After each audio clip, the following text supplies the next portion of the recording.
We are delighted to have you here in this beautiful, beautiful park and museum. I'm going to try and speak in both English and in Amharic for all of our speakers. እንኳን በደህና መጣችሁልን። እንግዲህ እዚህ ፕሮግራም ላይ ልትታደሙ ስለመጣችሁ በቴዴክስ ኢንፍሉዌንሰርስ ኔትወርክ በኢንፍሉዌንሰርስ ኔትወርክ እየተዘጋጀ የሚገኘውን የቴዴክስ ኢቨንት ለመታደም እዚህ ድረስ ስለመጣችሁ በጣም ማመስገን እፈልጋለሁ። እስቲ አንዴ ለራሳችሁ አጨብጭቡልን።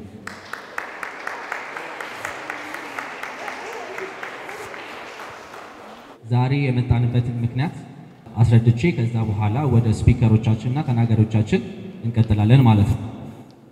ዛሬ ፕሮግራማችን እንግዲህ እንደምታዩት በተቻለ መጠን ያህል environmentally friendly እና sustainable ለማድረግ እየሞከርን ያለነው።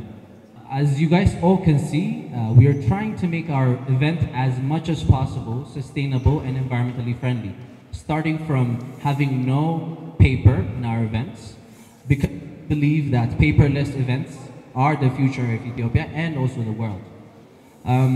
TEDx, for those of you who don't know, is a global speaking platform. It's the place to share your ideas. TEDx በአብዛኛው ዓለማችን ላይ ያሉትን ሐሳቦች ሰዎችን ሳይሆን ሐሳቦችን እንዴት ማጉላት እንችላለን ከሚለው አንፃር ተነስቶ የመጣ ፕሮግራም ነው። በዓለማችን ላይ ብዙ አይነት ፕሮግራሞች አሉት። TEDx Women, TEDx Youth, TEDx የመሳሰሉት። እኛ የመረጥነው ሴግመንት TEDx Countdown ይባላል። TEDx has a lot of platforms and it has various ways that they expose ideas more than the people. So I'd like to emphasize on the people. The people we have invited here are well understood in their respective area, and they believe that they have their own resources to really speak about environmental protection or sustainability for their own sectors. ስለዚህ በዛሬው ዕለት እንግዲህ ስለ TEDx Countdown ትንሽ ላጫውታችሁና before we go to other places, I would like to tell you about what TEDx Countdown is. So TEDx Countdown started because of the word countdown. So counting down started because of our, almost all of us already know her, but a famous Swedish young environmentalist called Greta Thunberg said in one of her speeches, we are under a countdown. So our world has a lot of issues in its environment, and in one of her speeches she reminded the political leaders and the audiences that we are under a countdown and we really need to protect our environment. TEDx Countdown የተባለበት ምክንያት ለማስረዳት ያህል ግሬታ ቱንበርግ የምትባል ስዊዳዊ የኢንቫይሮንመንታል ወይም አካባቢ ጥበቃ አክቲቪስት በተናገረችው ጊዜ አንደር ካውንትዳውን እንደሆነ ወይም ዓለማችን ልጠፋ እንደሆነች እባካችሁ አስቡት የሚለውን ነገር በመናገሯ ምክንያት የተመሰረተ ሴግመንት ነው። በተለያዩ ሴግመንቶችም TEDx ይታወቃል፣ ነገር ግን TEDx Countdown በዛ ምክንያት የተባለው ለማለት ነው። ዛሬ እንግዲህ ገስቶቻችን እዚህ ሲመጡልን ከአራት ሴክተሮች እንዲያወሩልን ነው። አንደኛው ከአግሪካልቸር፣ አንደኛው ከሶሻል ኢንተርፕራይዝ አንፃር፣ አንደኛው ከአርት፣ አንደኛው ደግሞ ከአርኪቴክቸር ወይም ኮንስትራክሽን አንፃር። Today we invited our guests from 4 various perspectives, starting from agriculture, next up social enterprise, art, and last but not least architecture or construction. We're going to begin. ተናገራችን በዛሬው ዕለት ከግብርና ወይም አግሪካልቸር አንፃር sustainability ወይም environmental እንዴት ማዋሃድ እንችላለን ከሚለው አንፃር የሚያወሩልን ይሆናሉ።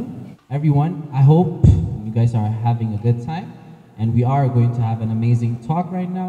Our upcoming guest is going to discuss with us about agriculture and sustainable living and environmental protection in their own way. So please give me a round of applause before I do anything for our guest, and then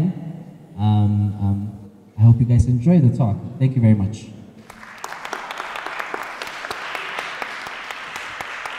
Thank you. Good morning. እንዴት አደራችሁ? Wow. ስሜ ህሊና ተክሉ ይባላል. My name is Helena Taklu. I'm an architect by profession, but currently I work on 2 companies. One is called Climate Change Africa, the other is called Seedbomb Ethiopia. There's so many questions that people ask me, like, how are you an architect that's working on agriculture? Well, my journey started when I was at the university, because when you learn architecture, you just don't learn how to build a building. You learn how to have a sustainable life. You learn how to build a sustainable life. So back then at the university, I was at Addis Ababa University. Back then, we had this course called Sustainable Architecture, and I just fall in love with it. So that's how I developed my interest to sustainable architecture, and that's how I got into the sustainable life.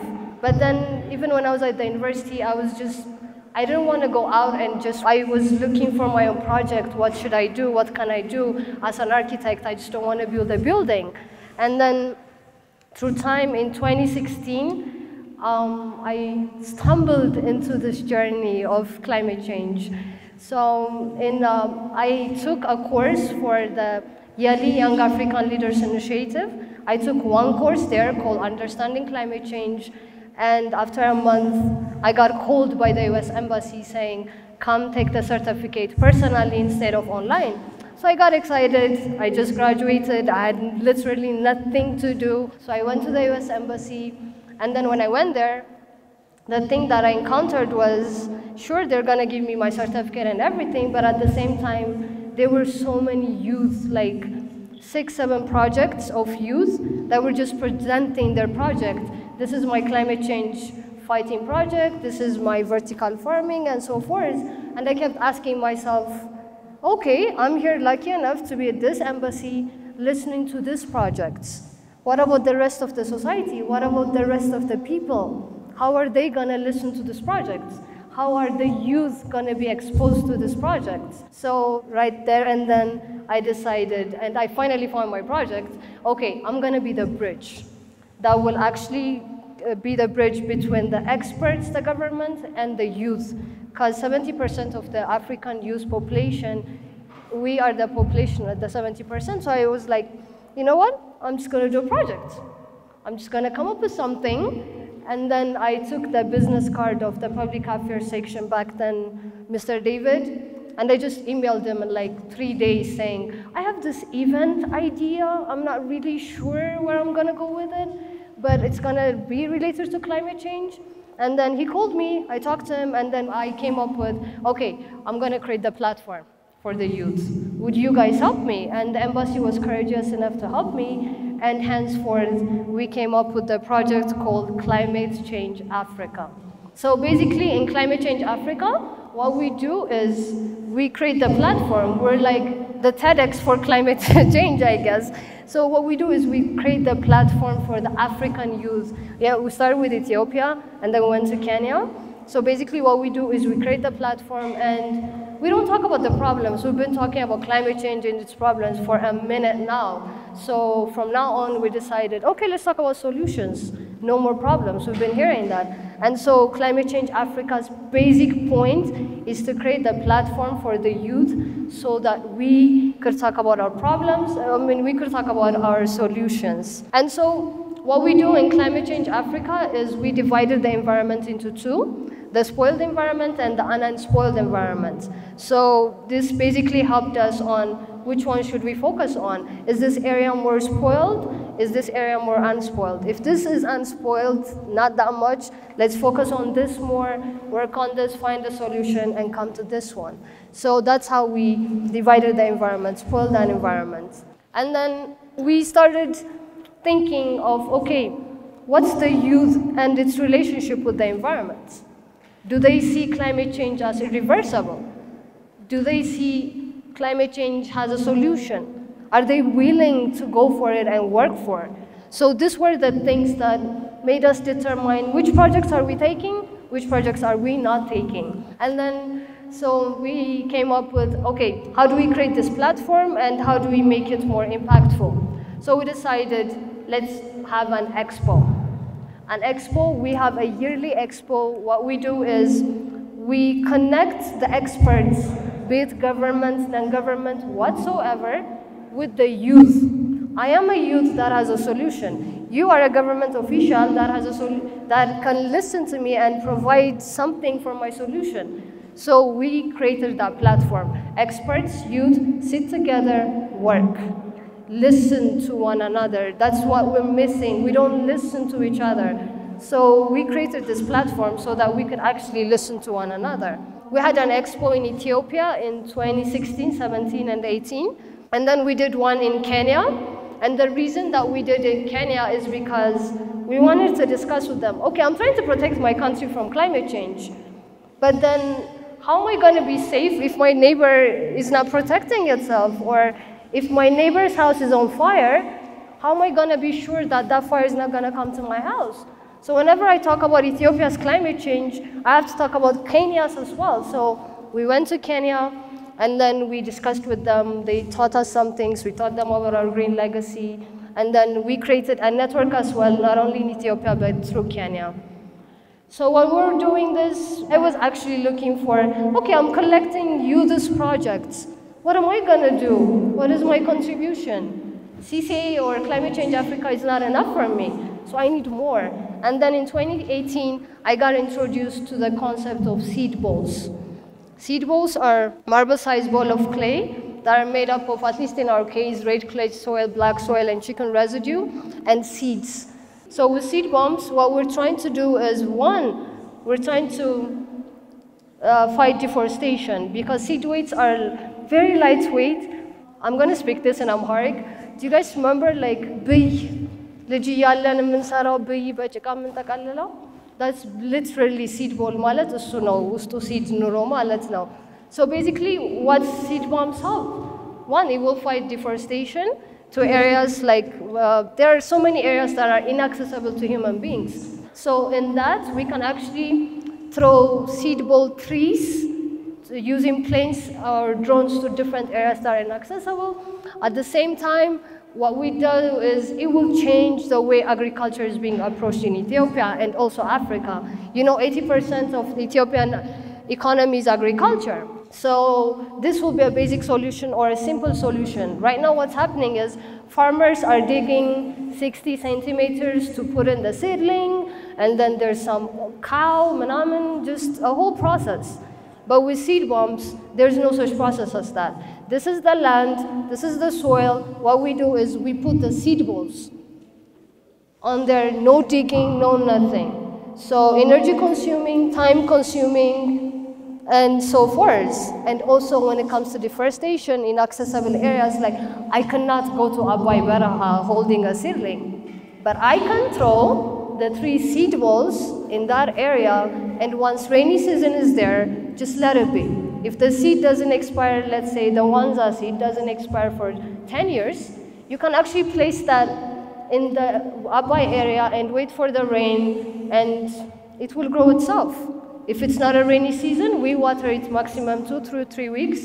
And also when it comes to farming, it will increase income for farmers, because seedlings have 60% growth rate, while seed bombs have to 80 to 90% growth rates.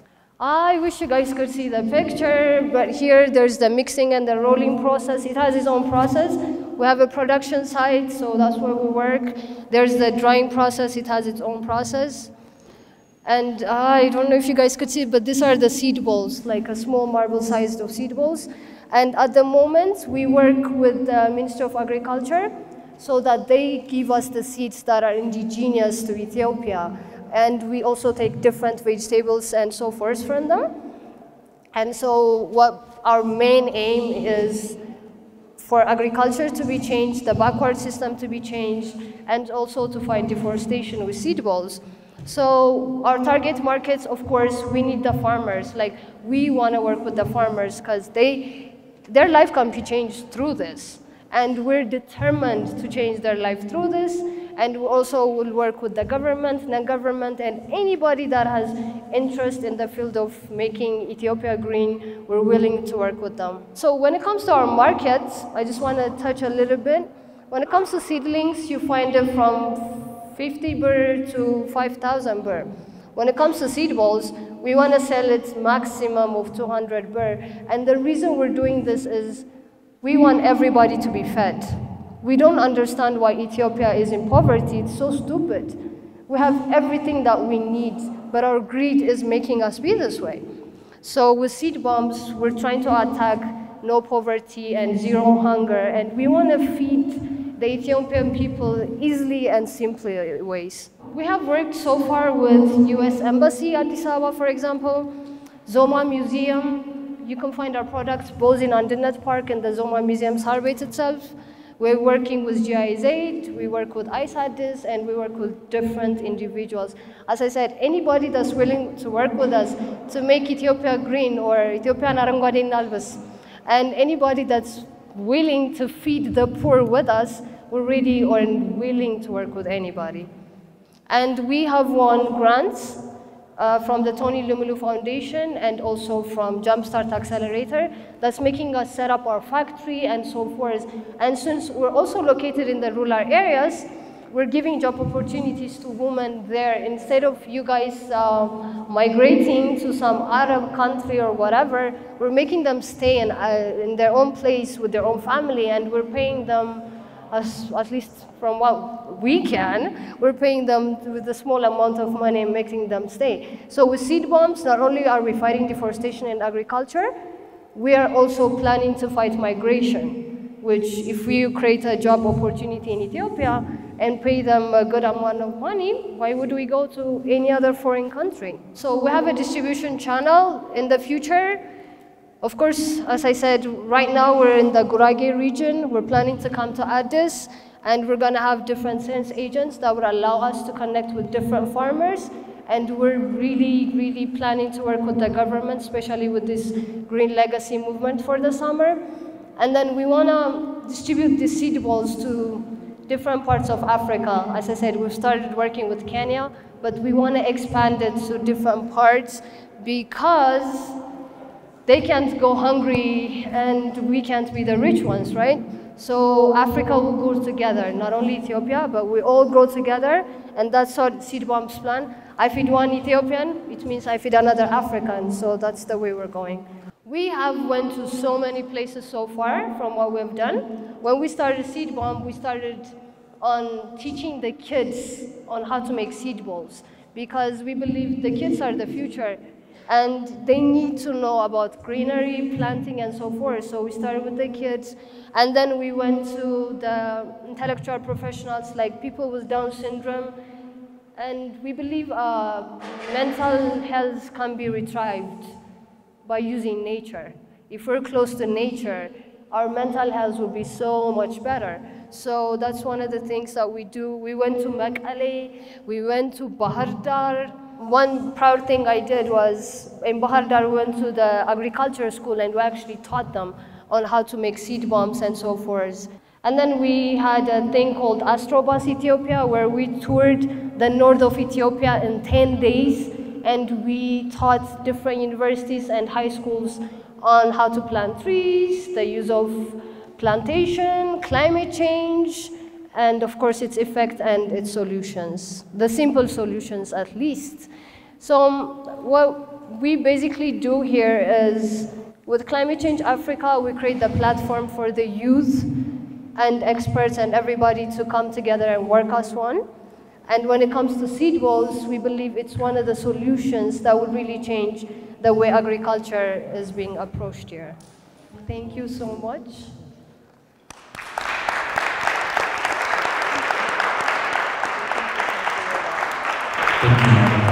Thank you.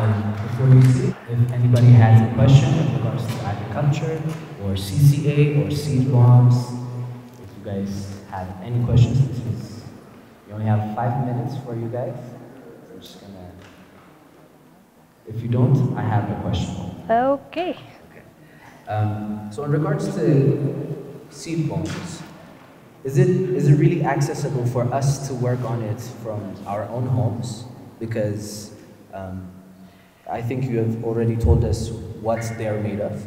And is it possible to make seed bombs in our homes, just as a, maybe for the kids out here, so that they could make it as a extracurricular activities, or I don't know. Check. Okay. Seed balls, by the way, just to mention, it has like a 2,000 year history. They started back in Japan and then even used it in Egypt for the Nile flood and so forth.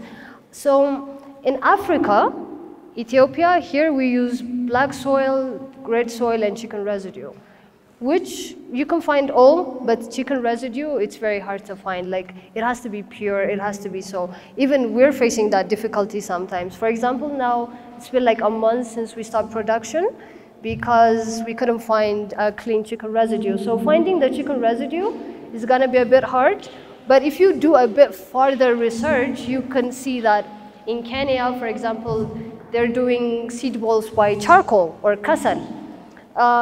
In Germany, they're doing it by recyclable paper and so forth. So there are different ways to make it, but for Ethiopia, or the plan or the route that we chose was using chicken residue, but it's not as easy as you think that you could find it. Anybody else? Zagay timing. Thank you so much. That was very informative. I wanted to ask what the criteria for seed selection is. So what is it? Drought resistance? Is it water consumption? What criteria do you have for the seeds when you prepare them? And are they specialized for each landscape or area? Thank you. Okay, thank you, sister. We usually take the seeds from the Ethiopian government. If it's vegetables and so forth, you can find it in a piazza. If it's trees and so forth, you can find it in the Ministry of Agriculture. And the criteria is, for example, vegetables, there's no problem, right? You can put like 10 vegetables together and they'll grow together, there's no problem. But when it comes to the trees, to begin with, when you do the tree seed balls, you really have to be careful on even placing the seeds. You can't place more than one within it. And even like the tree I plan on planting in Addis, and the tree I plan on planting in Bahar Dar, let's say, it's not the same. The weather is not the same and everything. Or Afar, to be a better example, cold, warm there. So the tree, the seed, it depends on the environment and where we're planting it. That's why with Climate Change Africa or CCA, we do the research. If we're planning in Afar, we go there, CCA will study everything there. And then once we get that, we communicate with the government, and then we take the seed, done. And the same with Addis and everything. So the weather, the place, it depends on that. Thank you very much. Thank you. For very important question.